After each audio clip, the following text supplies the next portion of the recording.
Audience के दिल और दिमाग में अपने कॉमेडी का टैटू बनाने आ रहे हैं सौरभ कुमार फ्रॉम बेगूसराय।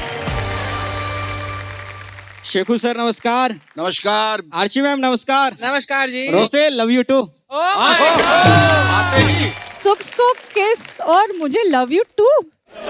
वैसे मैं ये नहीं बोल पाता क्योंकि इधर दो दो नारी है।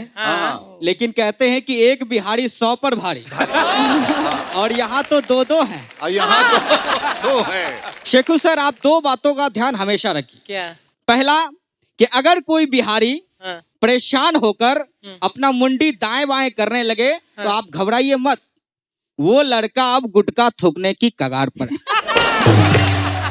और अगर आपको बिहार में कभी बाइक से सफर करने का मौका मिले तो दो बसों के बीच में अपनी बाइक को कभी मत घुसाइए क्योंकि आपके ऊपर कभी भी गुटखे की बारिश हो सकती है।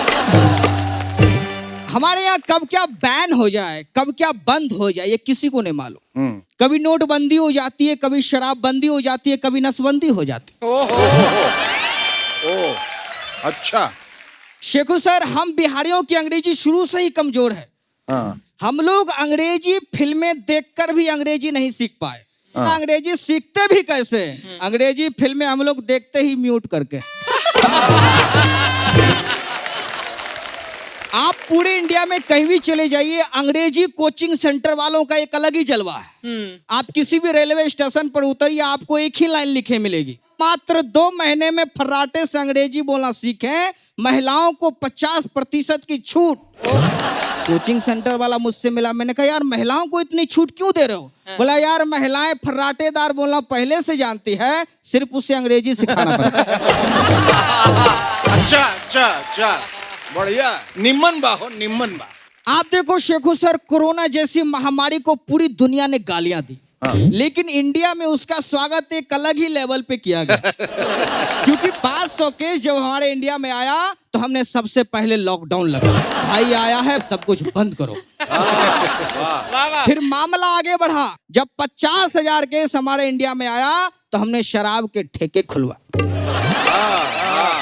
क्योंकि तब तक लोगों ने भी कहना शुरू कर दिया था यार ये वैक्सीन वगैरह तो निकलने नहीं, एक बार असली दवाई ट्राई करके देखा। फिर शेखू सर जब अंत में 70,000 केस आने लगा तो हमने रेल यात्राएं शुरू कर दी। उसके बाद बेचारा कोरोना भी कंफ्यूज हो गया, यार ये इंडिया वाले मेरे आने से डर रहे हैं खुशी मना रहे।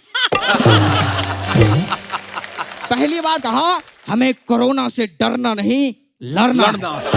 दूसरी बार कहा हमें कोरोना के साथ ही रहना पड़ेगा। मैंने कहा यार कहीं तीसरी बार ये ना कह दे कि कोरोना तो इंडिया में रहेगा, हमें को चाइना जाना पड़ेगा।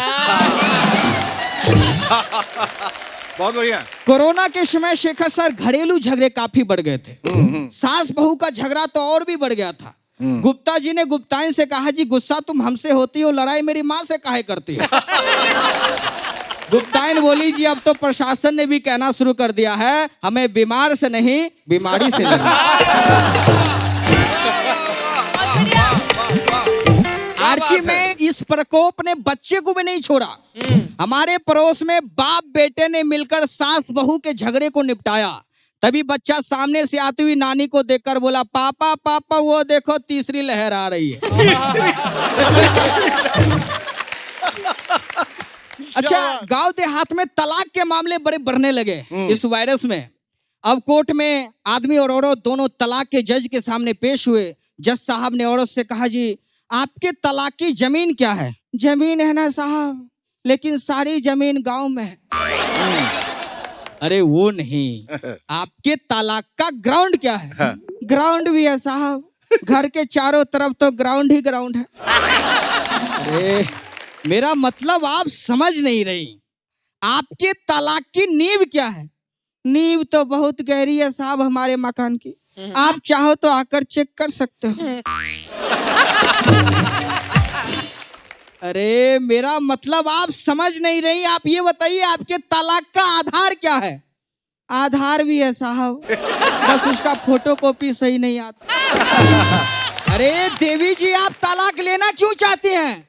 तलाक मैं नहीं साहब, तलाक तो मेरे पति लेना चाहते हैं। जज साहब ने उसके पति से पूछा, बोले आप इस औरत से क्यों तलाक लेना चाहते हैं? यही मगजमारी साहब जो आपके साथ हो रही है मेरे साथ रोज होती है। Thank you.